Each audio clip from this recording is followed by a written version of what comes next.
Hai semuanya, kembali lagi bersama Story Movie. Kali ini kita akan membahas alur cerita film It's Okay to Not Be Okay episode 11.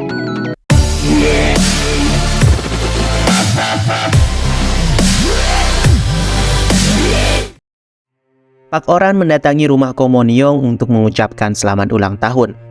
Ko Mon Young kemudian membuatkannya teh, sedangkan Pak Oran berkeliling di rumahnya dan menyentuh barang-barangnya. Pak Oran kemudian bercerita apa yang terjadi di rumah sakit.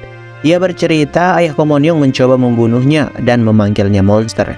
Ia datang untuk menghibur Ko Mon Young yang mungkin sedih karena sendirian di hari ulang tahunnya. Pak Oran menyebut dirinya adalah penggemar ibu Ko Mon Young sambil terus menyentuh benda-benda tajam.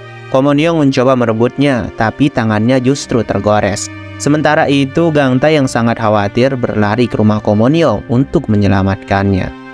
Gang Tai curiga Pak Oran sebenarnya adalah ibu Ko Mon Young. Gang Tai langsung memeluk Ko Mon Young saat mengetahui Ko Mon Young tidak apa-apa. Namun Sang Tai berniat mengejar Pak Oran. Ko Mon Young menjadi kesal. Ia merasa Gang Tai datang hanya untuk mencari pasien yang kabur, bukan karena merindukannya. Gang Tai menyusul Ko Mon Young yang kesal ke kamarnya. Gang Tai membalut luka di telapak tangan Ko Mon Young. Ko Mon Young kemudian berkata luka di tangannya tidak sakit sama sekali, karena yang jauh lebih menyakitkan adalah kata-kata Gang Tai yang memintanya untuk pergi. Gang Tai kemudian meminta Ko Mon Young berhitung sampai 3 agar ia menjadi tenang. Pada hitungan ketiga, Gang Tai kemudian mencium Ko Mon Young. Mereka kemudian berpelukan untuk pertama kalinya. Gang Tai kemudian mengucapkan selamat ulang tahun kepada Ko Mon Young. Setelah itu, Gang Tai tiba-tiba demam. Ko Mon Young kemudian merawatnya. Itu adalah kali pertama ada seseorang yang merawatnya ketika ia sakit. Keesokan harinya, Gang Tai bercerita kepada Ko Mon Young tentang pengalaman pahitnya. Ia bercerita bagaimana ibunya dibunuh dan Sang Tai menjadi satu-satunya saksi mata. Sang Tai sangat ketakutan dan berkata kupu-kupu akan membunuhnya. Karena itulah mereka selalu berlari dan pindah-pindah rumah saat kupu-kupu itu muncul. Kupu-kupu itu yang selalu menghantui Sang Tai selama 20 tahun terakhir. Gang Tai kemudian berkata meski harus selalu berada di sisi kakaknya, ia juga ingin bersama Ko Mon Young. Gang Tai berkata harus berada di sisi kakaknya dan Ko Mon Young berada di sisinya. Ko Mon Young menerimanya dengan senang. Di rumah sakit, Nam Juri meminta Gang Tai merapikan barang-barang Pak Oran karena kepala perawat berkata Pak Oran mungkin tak akan kembali. Nam Juri kemudian melihat ada perubahan dalam diri Gang Tai. Direktur rumah sakit pun bertanya kepada Gang Tai di mana dia tidur semalam karena tampaknya ia sangat bahagia. Dan ia bertanya-tanya mengapa Pak Oran ke rumah Ko Mon Young. Gang Tai hanya bisa berharap tak ada sesuatu yang buruk. Ko Mon Young membeli banyak pizza sekaligus mengajak Sang Tai kembali ke rumahnya. Ia berkata lukisan Sang Tai memberinya inspirasi penulisan buku baru. Namun cara Ko Mon Young mengajak Sang Tai dirasa salah. Ko Mon Young berkata Sang Tai melanggar kontrak sehingga harus ganti rugi. Jika ia tak ingin bayar ganti rugi, Sang Tai harus kembali bekerja sebagai ilustrator. Sang Tai tetap tak mau kembali pada Ko Mon Young. Gang Tai kemudian berkata Sang Tai hanya perlu diyakinkan Ko Mon Young tak akan merebut Gang Tai darinya. Ia meminta Ko Mon Young untuk membuat Sang Tai percaya bahwa ia ingin bergabung dengan mereka.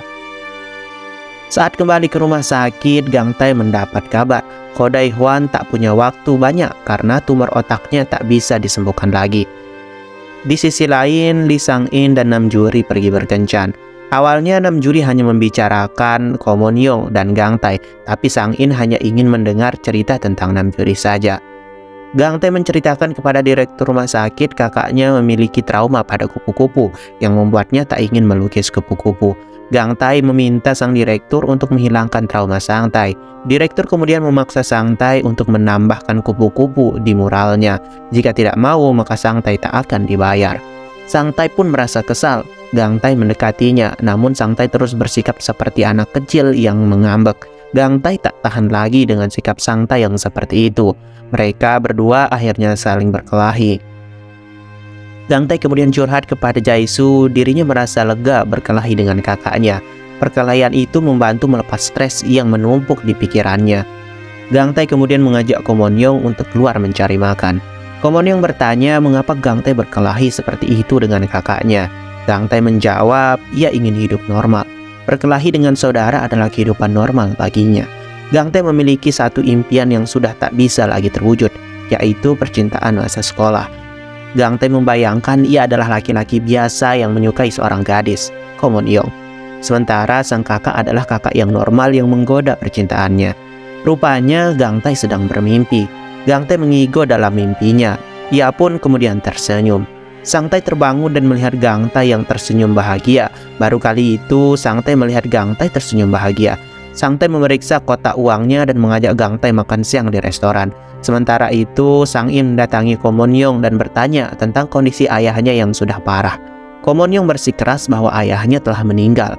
Saat mengetahui Gang Tae dan Sang Tae akan makan bersama, Ko Mon Young ingin ikut, tetapi ia tak diizinkan oleh Gang Tae. Di restoran, Gang Tae dan Sang Tae menikmati makan bersama. Sang Tae bahkan memberikan sedikit makanannya pada Gang Tae. Ia membayar tagihan restoran bahkan memberikan Gang Tae uang saku, seperti kakak sesungguhnya. Gang Tae hampir meneteskan air mata karena bahagia. Rupanya Ko Mon Young juga berada di restoran itu.